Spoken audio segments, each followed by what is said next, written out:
Okay, so this is a startup video of the BMW 325i convertible.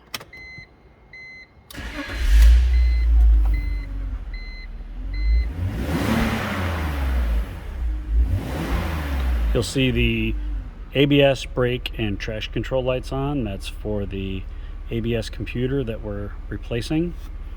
No other warning lights on. It idles perfectly, smooth, quiet. Walk around it here.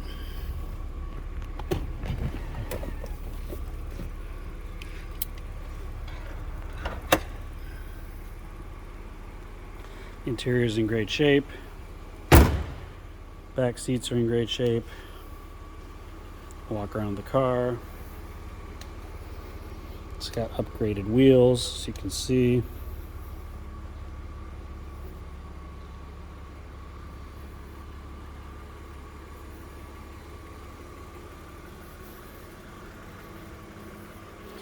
Got the hood open here so we can open and look at the engine directly.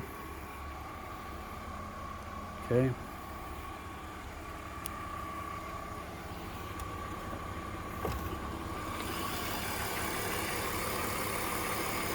Engine's quiet, smooth, runs great. Very nice car.